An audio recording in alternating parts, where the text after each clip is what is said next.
want to tell you a story about a movie that I love. Picture two characters. I'll toss up a couple iconic ones for a little visual homogeny. They're living entirely different lives, separate from one another's inclusion at the beginning of the story. They meet each other for the first time, scratching each other's surfaces, and surmise, without question, that they don't care much for each other at face value. The bridging of the gap between their respective defining ideologies, i.e., cynicism and optimism, seems both daunting and unnecessary. One has no need for the other, it is assumed, and so they part with a handshake and well wishes. However, with the passage of time, the changing of circumstance, and the intervention of outside influences, they find a deep and meaningful connection to one another, and fall in love, presumably.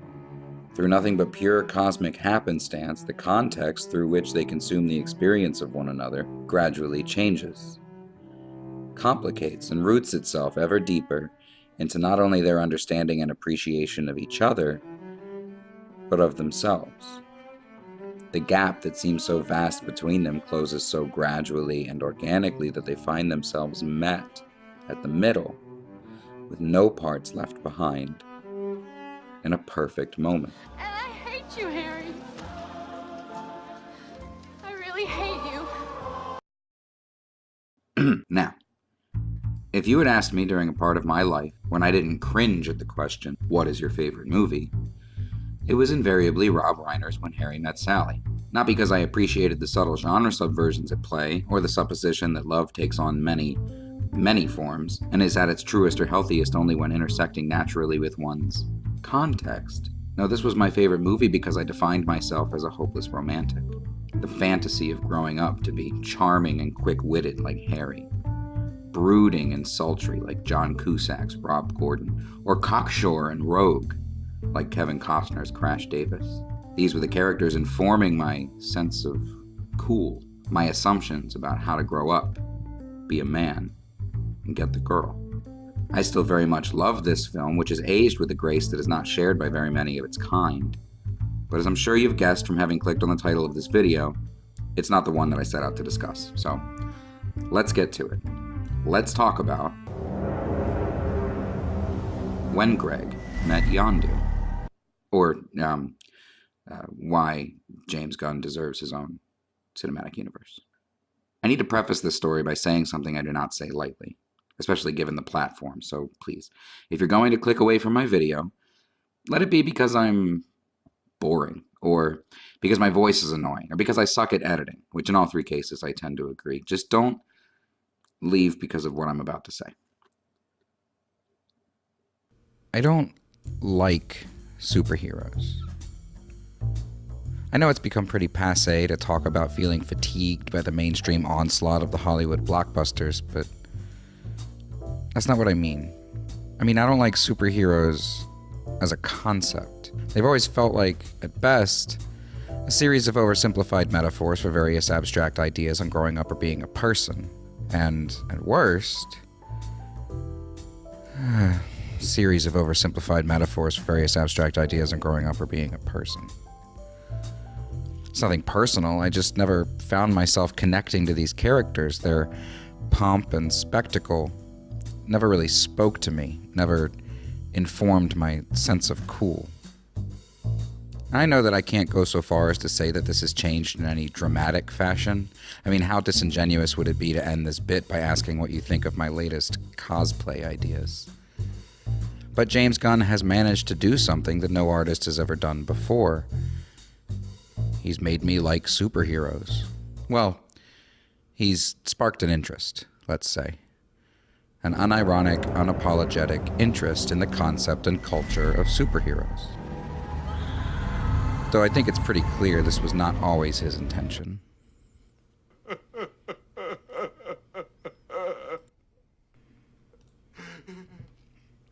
People look stupid when they cry.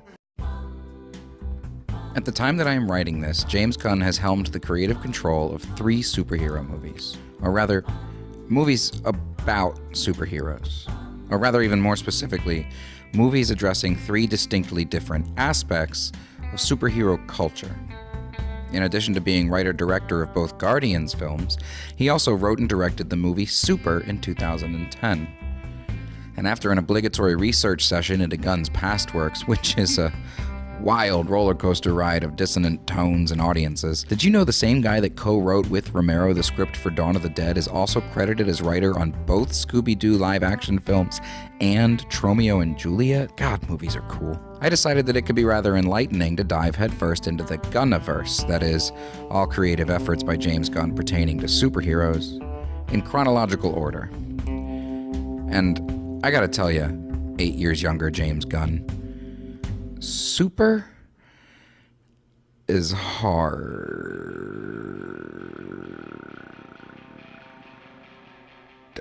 Super is, at its best and worst, an ugly movie. A byproduct, or perhaps celebration, of Gunn's cinematic salad days with the good folks over at Troma. This film revels in deconstruction, denigration, and demon swill. It follows the antics of Frank Darbo, played by Rainn Wilson, as he attempts to right the wrongs he sees in his world by becoming a superhero of his own design. His wife is a recovering alcoholic and drug addict, and she falls off the wagon into the twitchy, angry arms of Kevin Bacon. This is the tragic backstory. Also, God's hentai tentacles saw his head open and splooge some sort of super juice onto his bare brain, which was then touched by the tiniest tip of the tiniest tip of the finger of God, sparking his enlightened ascension into the realms of mass murder and other questionable... Look, Super is a lot of things, which includes hilarious and entertaining, so if you haven't seen it, check it out. Especially knowing that it was conceived and executed by the same mind that eventually made it to this, it kind of works better. It feels like an old ethics essay you wrote in high school, or like an angry diary rant about something you grew out of and feel silly about years later when you find your old journal stashed at the bottom of some curio or chest of drawers at your parents' place that you never searched when packing to go off adulting with your pregnant girlfriend. You know? It's a film that squeezes every ounce of fun that it can out of poking holes in the superhero mythos. For example, it addresses a question that's always bugged me. Do superheroes exist as fictional characters within the universe of real superhero characters? Are there bizarro versions of Batman, Superman, and Spider-Man in the pop culture enjoyed by the terrorized citizens of their jurisdiction? Because if they don't, then at what point in human history did we stop designing these archetypes for fictional heroes?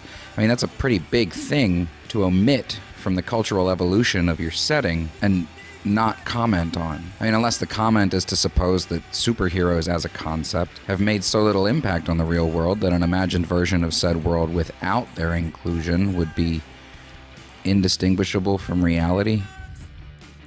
You know, except for that one dude with the mask. I don't know. It's not important. It's just something that bugs me. It's like if one was writing a story about the Rapture and just never brought up the fact that in their story universe, organized religion and all scripture's symbols and cultural relevance therein don't exist. I just think he's kind of hot. It'd be different, is my point. Where was I? Super hangs its hat proudly on the knowledge that superheroes exist as cultural icons. Frank does research for his new superhero, the Crimson Bolt, at the local comic book store. The same store where Ellen Page's character, Libby, works. And I don't want to assume that Gunn's intent was to paint comic book fans in a negative light, but their representation here is not a diverse crew. Holy Avenger. What a Hold this, asshole. Libby, who goes on to become Frank's kid sidekick, Bolty, rapes Frank. Sorry. I warned you about spoilers at the beginning. Also, sorry. That happens in this movie. He doesn't put up much of a fight, which we'll talk about in a minute, but yeah, Robin rapes Batman. Because her fanatic connection to superheroes makes her loins All gushy. when there's a real one crashing on her couch with a bullet wound. So, yeah. That's what James Gunn wanted to write about in 2010. Well, 2002, actually, is when he wrote it, which kind of provides another level of intrigue for me in this journey into the mind of James Gunn, given the overwrought angst of this film and the fact that I was 15 when it was conceived, which is pretty much what I took away after watching this movie a few times, that he shared in my sardonic disdain for the genre as a whole. A disquieting mishmash of exceptionalism and evangelism, seemingly designed specifically to breed an army of men and women whose imagination and sense of cool is terminally limited to a manufactured silhouette and a small pile of pretty colors. Nothing like the stuff I was into. You see, a symbol does not mean what you say it means just because you say it. The world just isn't that convenient. Frank's reality may bear an uncanny resemblance to that of his hero. His principles, his sense of righteousness and disgust may be on full display. But it's impractical, non-literal, a pornographization of the thing he most desperately wants: to matter. To matter to his wife, to his God, to himself. In a moment of clarity, he takes a crayon and draws himself a symbol to matter in his stead, to represent the will and the might of his singular utopian vision. Except really, he's just beating up people who break the law. Like the law. Practically killing rich kids who may or may not have keyed someone's car, probably killing purse snatchers, and at least transitively actually killing a police cop. If that's not enough evidence for you, consider the climactic speech that the Crimson Bolt shouts into the face of about to be stabbed to death Kevin Bacon in their final showdown. The rules were set a long time ago! He says, They don't change! and what are those rules specifically? Well, specifically, you don't butt in line, you don't molest little children, and you don't deal drugs. And while Frank is never shown actively breaking these rules, he sure is shown enabling his allies in exactly those three activities. Here he is holding his friend's place in line at the movies right before breaking a dude's face for the same offense.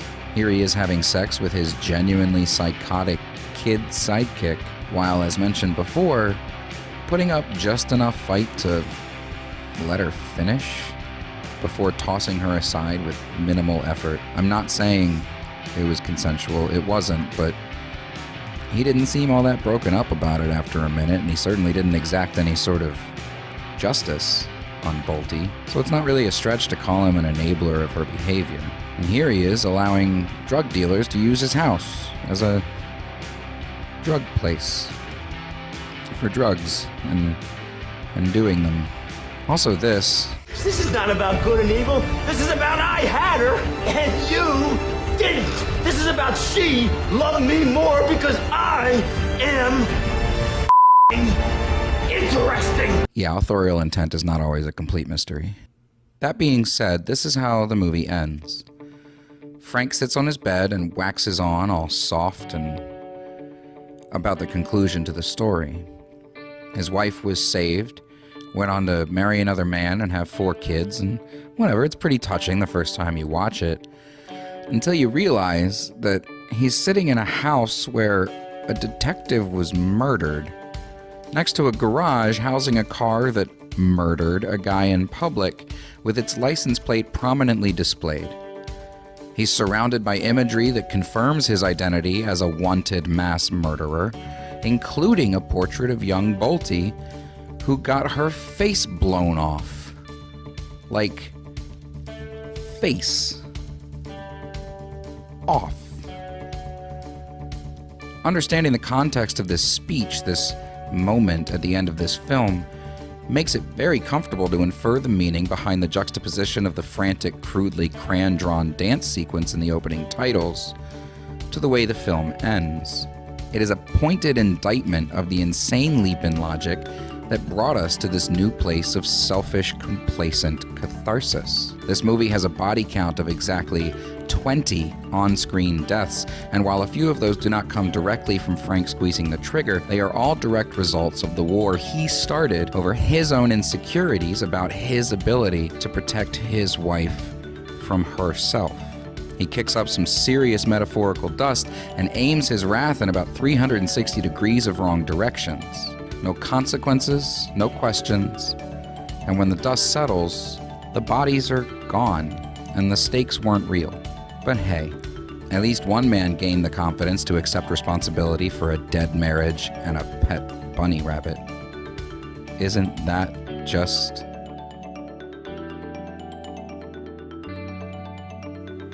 This movie is, at times, mean-spirited and reductive.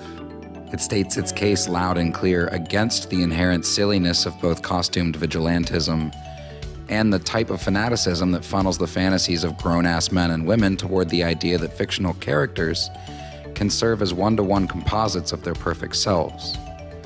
The type that wrongly approaches an iconic character not as an elastic set of values and standards existing in tandem with the antagonist designed specifically to challenge them, but as a plastic set of accoutrement to be used as a justification for not challenging their own sets of values and standards.